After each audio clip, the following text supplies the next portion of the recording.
Assalamualaikum warahmatullahi wabarakatuh. Perkenalkan, nama saya Fernanda Ardila, NIM 19005015. Saya dari jurusan Pendidikan Luas Sekolah, Fakultas Ilmu Pendidikan Universitas Negeri Padang.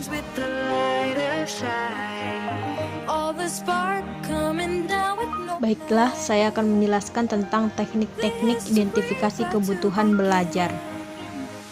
Yang pertama yaitu observasi. Observasi adalah usaha pengamatan yang dapat dianggap merupakan salah satu cara penelitian yang paling sesuai bagi para ilmuwan dalam bidang ilmu-ilmu sosial.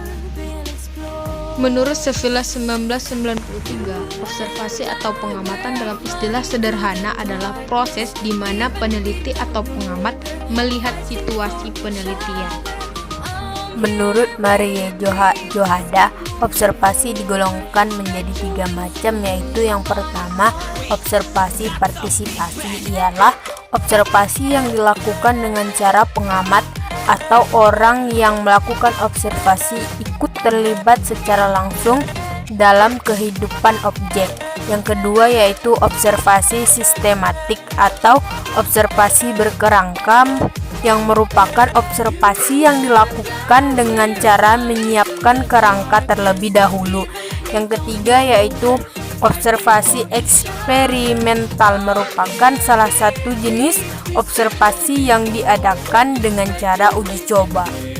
Adapun tahapan melakukan observasi sebagai berikut. Yang pertama, menentukan tujuan. Yang kedua, menemukan sasaran. Yang ketiga, menemukan ruang lingkup. Yang keempat, menemukan tempat dan waktu. Yang kelima, mempersiapkan perlengkapan yang dibutuhkan. Yang keenam, mulai mengadakan observasi. Yang ketujuh, mengadakan pencatatan data. Yang kedelapan, menyusun laporan. Yang kedua yaitu wawancara. Wawancara adalah percakapan dengan maksud tertentu. Percakapan itu dilakukan oleh dua pihak, yaitu pewawancara dan yang diwawancarai. Menurut Sutrisno Hadi, wawancara adalah alat yang sangat baik untuk mengetahui tanggapan, pendapat, keyakinan, perasaan, motivasi, serta proyeksi seseorang terhadap masa depannya. Mempunyai kemampuan yang cukup besar untuk menggali masa lalu seseorang serta rahasia-rahasia hidupnya. Jenis-jenis wawancara yang pertama yaitu wawancara terstruktur, yaitu wawancara yang dilakukan sesuai dengan yang tercantum pada pedoman wawancara. Yang kedua, wawancara semi struktur, yaitu pertanyaan-pertanyaan yang sedikit berbeda dengan yang tercantum pada pedoman wawancara. Yang ketiga yaitu wawancara tidak terstruktur, yaitu wawancara yang dilakukan di mana tidak merujuk pada pedoman wawancara. Adapun kelebihan teknik wawancara, yang pertama, lebih cepat memperoleh informasi yang dibutuhkan. Yang kedua, masyarakat dapat mengungkapkan pikiran, perasaan, dan harapannya secara lebih mendalam dan spontan. Kelemahan teknik wawancara, yang pertama, yang diwawancarai dapat merasa sebagai orang yang diinterogasi sehingga menahan informasi tertentu. Yang kedua, memerlukan waktu lama untuk mengungkapkan informasi yang lengkap. Yang ketiga adalah angket. Angket merupakan teknik pengumpulan data yang efisien bila pengambil data tahu apa yang diharapkan dari responden. Angket cocok digunakan bila jumlah responden cukup besar dan tersebar di wilayah yang luas. Angket dapat berupa pertanyaan tertutup atau terbuka, dapat diberikan kepada responden secara langsung atau tidak langsung. Adapun kelebihan dengan penggunaan angket, yang pertama, tidak memerlukan hadirnya peneliti. Yang kedua, dapat dibagikan serentak kepada responden.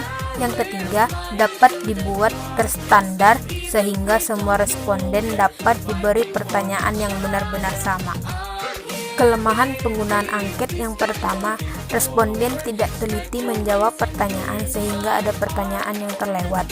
Yang kedua, seringkali sukar dicari validitasnya. Yang ketiga yaitu walaupun dibuat anonim, responden kadang-kadang sengaja memberikan jawaban yang tidak betul atau tidak jujur. Dan yang terakhir adalah dokumentasi.